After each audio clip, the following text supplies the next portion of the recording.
ಮನೆಯ ಕಿಟಕಿ ಮುರಿದು ಖದೀಮರು ಚಿನ್ನಾಭರಣ ಕಳ್ಳತನ ನಡೆಸಿರುವ ಘಟನೆ ಮೈಸೂರು ತಾಲೂಕು ಹುಲ್ಯಾಳು ಬೈಪಾಸ್ ರಸ್ತೆಯಲ್ಲಿ ನಡೆದಿದೆ. ಜುಬೇರ್ ಎಂಬುವರ ಮನೆಯಲ್ಲಿ ಕಳ್ಳರು ಕೈಚಳಕ ತೋರಿದ್ದು ಸುಮಾರು 110 ಗ್ರಾಂ ಚಿನ್ನಾಭರಣ ದೋಚಿ ಪರಾರಿಯಾಗಿದ್ದಾರೆ. ಜುಬೇರ್ ಕುಟುಂಬ 4 ದಿನಗಳ ಹಿಂದೆ ಊರಿಗೆ ತೆರಳಿದ್ದು ನಿನ್ನೆ ಮಧ್ಯಾಹ್ನ ಹಿಂದಿರುಗಿ ಬಂದು ನೋಡಿದಾಗ ಕಳ್ಳತನದ ವಿಚಾರ ಗೊತ್ತಾಗಿದೆ. ಮನೆಯ ಕೊಠಡಿಯ ಬೀರುವಿನಲ್ಲಿದ್ದ ಚಿನ್ನ ಕಳುವಾಗಿದ್ದು ಈ ಸಂಬಂಧ ಇಲವಾಲ ಪೊಲೀಸ್ ಠಾಣೆಯಲ್ಲಿ ಪ್ರಕರಣ ದಾಖಲಾಗಿದೆ.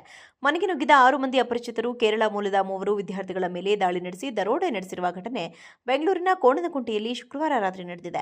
ಪೊಲೀಸರ ಮಾಹಿತಿ ಪ್ರಕಾರ ಖಾಸಗಿ ಕಾಲೇಜಿನಲ್ಲಿ ಹೋಟೆಲ್ ಮ್ಯಾನೇಜ್ಮೆಂಟ್ ಅಭ್ಯಾಸ ಮಾಡುತ್ತಿರುವ ವಿದ್ಯಾರ್ಥಿಗಳು ಬಾಡಿಗೆ ಮನೆಯಲ್ಲಿ ವಾಸವಿದ್ದರು. ರಾತ್ರಿ ಸುಮಾರು 11 ಗಂಟೆಗೆ ಬಾಗಿಲು ಲಾಕ್ ಇದ್ದರೂ ಹಿಂಭಾಗದ ಮೂಲಕ ಆರೋಪಿಗಳು ಮನೆಗೆ ನುಗ್ಗಿದ್ದರು ಎನ್ನಲಾಗಿದೆ. ಗ್ಯಾಂಗ್ ವಿದ್ಯಾರ್ಥಿಗಳ ಮೇಲೆ ಮಾರಕಾಸ್ತ್ರಗಳಿಂದ ದಾಳಿ ನಡೆಸಿ ಬೆದರಿಕೆ ಹಾಕಿ 3 ಮೊಬೈಲ್ ಫೋನ್ಗಳು ಹಾಗೂ ಸುಮಾರು 10,000 ರು ನಗದು ದೋಚಿಕೊಂಡು ಪರಾರಿಯಾಗಿದ್ದಾರೆ. ಈ ವೇಳೆ 2 ವಿದ್ಯಾರ್ಥಿಗಳು ಗಂಭೀರವಾಗಿ ಗಾಯಗೊಂಡಿದ್ದಾರೆ. ಆರೋಪಿಗಳು ತಮಿಳು ಭಾಷೆಯಲ್ಲಿ ಮಾತನಾಡುತ್ತಿದ್ದರು ಎಂಬ ಮಾಹಿತಿ ಲಭ್ಯವಾಗಿದ್ದು ಈ ಸಂಬಂಧ ಕೋಣನಕುಂಟೆ ಪೊಲೀಸ್ ಠಾಣೆಯಲ್ಲಿ ಪ್ರಕರಣ ದಾಖಲಾಗಿದೆ. ಮನೆಯ ಕಿಟಕಿ ಮುರಿದು ಖದೀಮರು ಚಿನ್ನಾಭರಣ ಕಳ್ಳತನ ನಡೆಸಿರುವ ಘಟನೆ ಮೈಸೂರು ತಾಲೂಕು ಹುಲ್ಯಾಳು ಬೈಪಾಸ್ ರಸ್ತೆಯಲ್ಲಿ ನಡೆದಿದೆ. ಜುಬೇರ್ ಎಂಬುವರ ಮನೆಯಲ್ಲಿ ಕಳ್ಳರು ಕೈಚಳಕ ತೋರಿದ್ದು ಸುಮಾರು 110 ಗ್ರಾಂ ಚಿನ್ನಾಭರಣ ದೋಚಿ ಪರಾರಿಯಾಗಿದ್ದಾರೆ. ಜುಬೇರ್ ಕುಟುಂಬ 4 ದಿನಗಳ ಹಿಂದೆ ಊರಿಗೆ ತೆರಳಿದ್ದು ನಿನ್ನೆ ಮಧ್ಯಾಹ್ನ ಹಿಂದಿರುಗಿ ಬಂದು ನೋಡಿದಾಗ ಕಳ್ಳತನದ ವಿಚಾರ ಗೊತ್ತಾಗಿದೆ. ಮನೆಯ ಕೊಠಡಿಯ ಬೀರುವಿನಲ್ಲಿದ್ದ ಚಿನ್ನ ಕಳುವಾಗಿದ್ದು ಈ ಸಂಬಂಧ ಇಲವಾಲ ಪೊಲೀಸ್ ಠಾಣೆಯಲ್ಲಿ ಪ್ರಕರಣ ದಾಖಲಾಗಿದೆ. ಮನೆಗೆ ನುಗ್ಗಿದ 6 ಮಂದಿ ಅಪರಿಚಿತರು ಕೇರಳ ಮೂಲದ 3 ವಿದ್ಯಾರ್ಥಿಗಳ ಮೇಲೆ ದಾಳಿ ನಡೆಸಿ ದರೋಡೆ ನಡೆಸಿರುವ ಘಟನೆ ಬೆಂಗಳೂರಿನ ಕೋಣನಕುಂಟೆಯಲ್ಲಿ ಶುಕ್ರವಾರ ರಾತ್ರಿ ನಡೆದಿದೆ.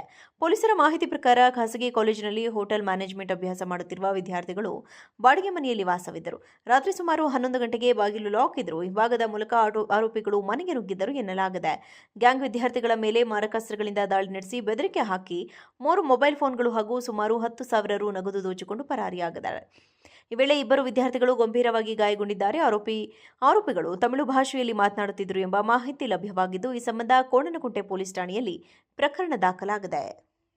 ಮನೆಯ ಕಿಟಕಿ ಮುರಿದು ಖದೀಮರು ಚಿನ್ನಾಭರಣ ಕಳ್ಳತನ ನಡೆಸಿರುವ ಘಟನೆ ಮೈಸೂರು ತಾಲೂಕು ಹುಲ್ಯಾಳು ಬೈಪಾಸ್ ರಸ್ತೆಯಲ್ಲಿ ನಡೆದಿದೆ.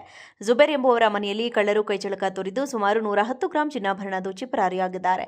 ಜುಬೇರ್ ಕುಟುಂಬ 4 ದಿನಗಳ ಹಿಂದೆ ಊರಿಗೆ ತೆರಳಿದ್ದು ನಿನ್ನೆ ಮಧ್ಯಾಹ್ನ ಹಿಂದಿರುಗಿ ಬಂದು ನೋಡಿದಾಗ ಕಳ್ಳತನದ ವಿಚಾರ ಗೊತ್ತಾಗಿದೆ. ಮನೆಯ ಕೊಠಡಿಯ ಬೀರುವಿನಲ್ಲಿದ್ದ ಚಿನ್ನ ಕಳುವಾಗಿದ್ದು ಈ ಸಂಬಂಧ ಇಲವಾಲ ಪೊಲೀಸ್ ಠಾಣೆಯಲ್ಲಿ ಪ್ರಕರಣ ದಾಖಲಾಗಿದೆ. ಮನೆಗೆ ನುಗ್ಗಿದ 6 ಮಂದಿ ಅಪರಿಚಿತರು ಕೇರಳ ಮೂಲದ 3 ವಿದ್ಯಾರ್ಥಿಗಳ ಮೇಲೆ ದಾಳಿ ನಡೆಸಿ ದರೋಡೆ ನಡೆಸಿರುವ ಘಟನೆ ಬೆಂಗಳೂರಿನ ಕೋಣನಕುಂಟೆಯಲ್ಲಿ ಶುಕ್ರವಾರ ರಾತ್ರಿ ನಡೆದಿದೆ. ಪೊಲೀಸರ ಮಾಹಿತಿ ಪ್ರಕಾರ ಖಾಸಗಿ ಕಾಲೇಜಿನಲ್ಲಿ ಹೋಟೆಲ್ ಮ್ಯಾನೇಜ್ಮೆಂಟ್ ಅಭ್ಯಾಸ ಮಾಡುತ್ತಿರುವ ವಿದ್ಯಾರ್ಥಿಗಳು ಬಾಡಿಗೆ ಮನೆಯಲ್ಲಿ ವಾಸವಿದ್ದರು. ರಾತ್ರಿ ಸುಮಾರು 11 ಗಂಟೆಗೆ ಬಾಗಿಲು ಲಾಕ್ ಇದ್ದರೂ ಹಿಂಭಾಗದ ಮೂಲಕ ಆರೋಪಿಗಳು ಮನೆಗೆ ನುಗ್ಗಿದ್ದರು ಎನ್ನಲಾಗಿದೆ. ಗ್ಯಾಂಗ್ ವಿದ್ಯಾರ್ಥಿಗಳ ಮೇಲೆ ಮಾರಕಾಸ್ತ್ರಗಳಿಂದ ದಾಳಿ ನಡೆಸಿ ಬೆದರಿಕೆ ಹಾಕಿ 3 ಮೊಬೈಲ್ ಫೋನ್ಗಳು ಹಾಗೂ ಸುಮಾರು 10,000 ರು ನಗದು ದೋಚಿಕೊಂಡು ಪರಾರಿಯಾಗಿದ್ದಾರೆ. ಈ ವೇಳೆ 2 ವಿದ್ಯಾರ್ಥಿಗಳು ಗಂಭೀರವಾಗಿ ಗಾಯಗೊಂಡಿದ್ದಾರೆ. ಆರೋಪಿಗಳು ತಮಿಳು ಭಾಷೆಯಲ್ಲಿ ಮಾತನಾಡುತ್ತಿದ್ದರು ಎಂಬ ಮಾಹಿತಿ ಲಭ್ಯವಾಗಿದ್ದು ಈ ಸಂಬಂಧ ಕೋಣನಕುಂಟೆ ಪೊಲೀಸ್ ಠಾಣೆಯಲ್ಲಿ ಪ್ರಕರಣ ದಾಖಲಾಗಿದೆ.